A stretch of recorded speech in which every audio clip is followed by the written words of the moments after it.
어느 것이 내 자신이고 어느 것이 등장인물인지 말이지. 자기를 잃어버리는 수가 있어. 자기와 자기 그림자의 경계선이 보이지 않게 돼버리지. 누구든 많건 적건 그런 거야. 자네뿐만은 아니지. 하고 나는 말했다. 물론 그건 알고 있단 말일세. 누구든 자기 자신을 잃어버리는 수가 있지. 다만 내 경우 그러한 경향이 너무나 강하단 말이야. 그 뭐랄까 치명적이란 말이야. 예전부터 그랬다고. 예전부터 줄곧 솔직히 말해서 자네가 부러웠었지. 내가?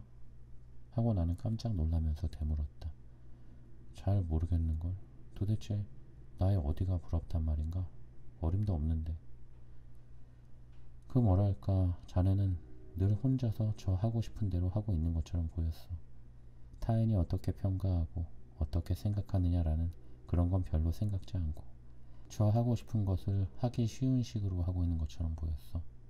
확고한 자기라는 것을 확보하고 있는 것처럼 보였어.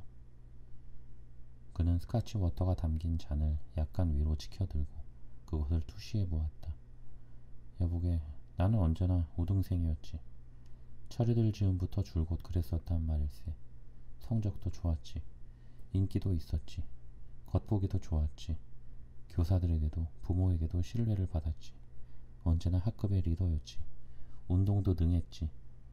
내가 배트를 휘두르면 언제나 롱 히트가 된단 말이야. 그런 심정이란 알지 못하겠지? 알지 못하겠어. 하고 나는 말했다.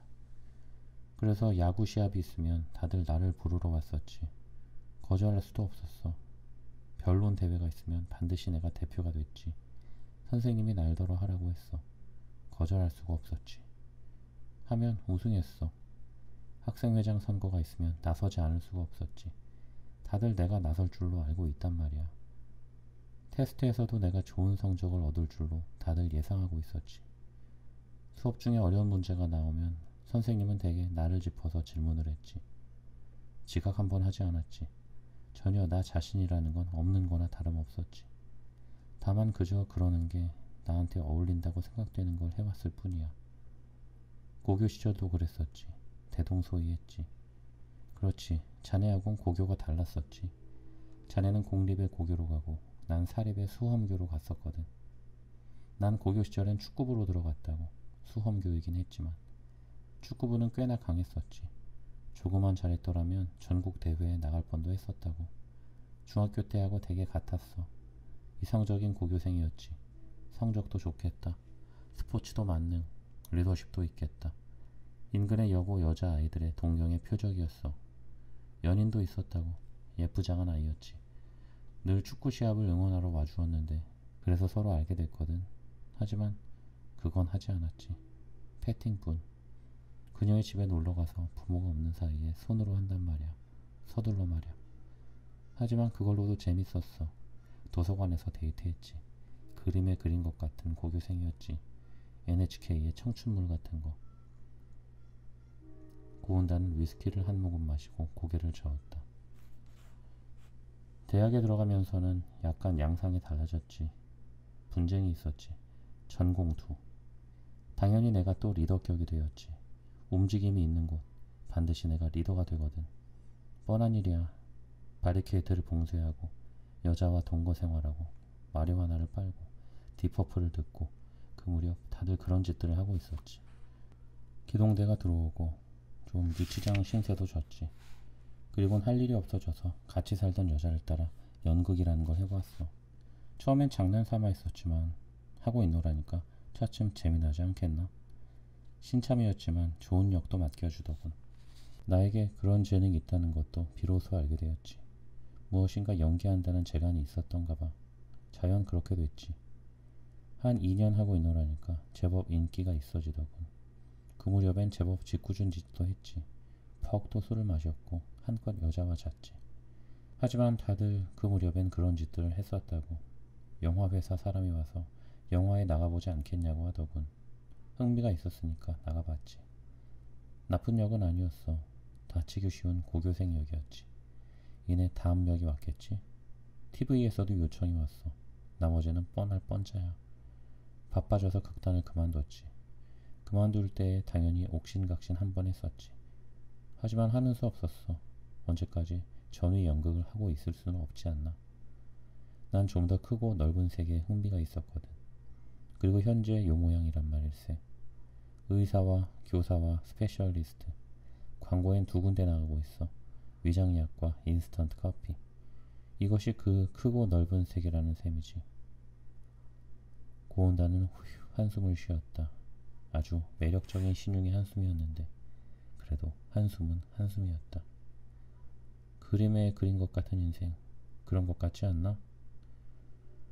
그렇게 그림으로 그리지 못하는 사람도 잔뜩 있지 하고 나는 말했다. 하긴 말이지 하고 그는 말했다. 행운이었다는 건 나 자신이 인정해. 하지만 생각해보면 난 아무것도 선택하지 못한 것만 같은 느낌이야. 그래, 한밤중에 문득 잠이 깨요. 그렇게 생각하면 난 참을 수 없이 두려워진단 말이야. 나라는 존재는 도대체 어디에 있는 것일까 하고 말이야. 나라는 실체는 도대체 어디에 있는 것일까? 난 연신 내 앞에 돌아오는 배역을 다만 그저 부족함 없이 연기하고 있었을 뿐이 아니냐 하는 느낌이 든다고. 나는 결국 주체적으로 어느 것 하나도 선택하지 못했어. 나로선 아무 말도 할 수 없었다. 무슨 말을 해도 소용없겠다는 느낌이었다. 너무 내 이야기만 하는 것 같군. 그렇지도 않다고 나는 말했다. 말하고 싶을 땐 실컷 말하는 게 좋다고. 퍼뜨리진 않을 테니. 그런 걱정은 안 한다고. 고운다는 내 눈을 보면서 말했다. 난 처음부터 자네를 믿고 있었어. 어째선지는 몰라. 하지만 그렇다고. 자네에게라면 이야기할 수 있거든. 안심하고 말이야. 누구한테나 이런 식으로 이야기하는 건 아니야. 거의 아무한테도 이야기한 적이 없다고. 헤어진 여편네하고는 이야기했지. 굉장히 솔직하게. 우리는 곧잘 이야기를 했지. 우리는 잘 해나갔더랬어. 서로 이해도 했고 서로 사랑하고도 있었지. 주위의 놈들 때문에 엉망진창이 되기까진 말이야.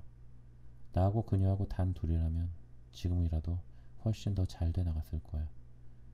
하지만 그녀한텐 정신적으로 굉장히 불안정한 데가 있었거든. 그녀는 딱딱한 가정에서 자라났거든. 가족한테 지나치게 의지하고 있었지. 자립하지 못했었지. 그래서 난 아니지. 이야기가 너무 비약되는 것 같군. 그건 또 다른 이야기가 되지. 내가 하고 싶은 말은 자네가 상대라면 안심하고 이야기할 수 있다는 그걸세. 다만 내 이야기를 듣는 게 피곤하지 않느냐 하는 것뿐이란 말일세. 피곤하지 않다고 나는 말했다. 그리고 그는 과학실험 반 이야기를 했다. 늘 긴장해 있었다는 것. 꼬박꼬박 실험을 제대로 잘 마치려고 했었다는 것. 이해를 잘 못하는 여자아이에게도 빠짐없이 설명을 해주지 않으면 안 되었다는 것. 그러는 동안 내가 태연하게 내 신념대로 작업을 해내고 있는 모양이 부러웠다는 것. 하지만 중학교 과학실험 시간이 나 자신이 무엇을 하고 있었던가 하는 건 나로선 전혀 생각나지 않았다. 그래서 무엇이 부럽다는 것인지 전혀 이해가 되지 않았다. 내가 기억하고 있는 건 그가 굉장히 솜씨 좋게 작업을 해내고 있었다는 것 뿐이었다. 그리고 버너에 불을 당기거나 현미경을 세트하는 동작이 아주 우아했다는 것. 여자아이들은 마치 기적을 목전에 보고 있는 것처럼 말끄러미 그의 일거일동에 시선을 집중하고 있었다는 것. 내가 태연하게 하고 있었던 건 그가 어려운 것은 전부 해주었기 때문이라는 다만 그 이유 때문이었다. 하지만 나는 그 점에 대해선 아무 말도 하지 않았다. 그저 잠자코 그의 이야기를 듣고만 있었다. 조금 있다가 그의 친지인 듯 싶은 40 안팎의 온 매무새가 좋은 남자가 찾아와서 그의 어깨를 탁 치고는 이거 얼마만이냐고 했다. 번쩍번쩍 하는 게 눈이 부시어 무심코 눈을 돌려버리고 싶을 만큼 멋들어진 롤렉스를 팔목에 끼고 있었다. 그는 최초의 5분의 1초가량 힐끗 나를 보았는데 나의 존재는 그저 그때뿐 잊혀지고 말았다. 마치 현관 매트를 볼 때와 같은 그런 눈짓이었다. 비록 아르마니의 넥타이를 메고 있을지언정 내가 유명인이 아니라는 것을 그로선 5분의 1초면 알 수 있다 말이다. 그와 고훈다는 얼마 동안 잡담을 하고 있었다. 요즘 어때? 라든가 아니 바빠서 말이야 라든가 또 며칠 내로 골프 치러 가고 싶군 이라든가 그런 식의 이야기였다. 그리고 나서 롤렉스 사나이는 탁 하고 또 고훈다군의 어깨를 치고는 그럼 또 보세 하고 가버렸다. 그 남자가 가버리자 고혼다는 5mm가량 눈썹을 찌푸리고 나서 손가락을 2개 치켜 세우고 웨이터를 부르더니 계산을 해달라고 했다. 그리고 계산서가 오자 아무것도 보지 않고 거기에 볼펜으로 사인을 했다. 사양할 거 없다고, 어차피 경비니까 하고 그는 말했다. 이건 돈도 아니란 말이야. 경비라니까. 고맙게 잘 먹었다고 나는 말했다. 잘 먹긴 뭘 잘 먹어. 경비란 말이야. 그는 표정이 없는 목소리로 말했다.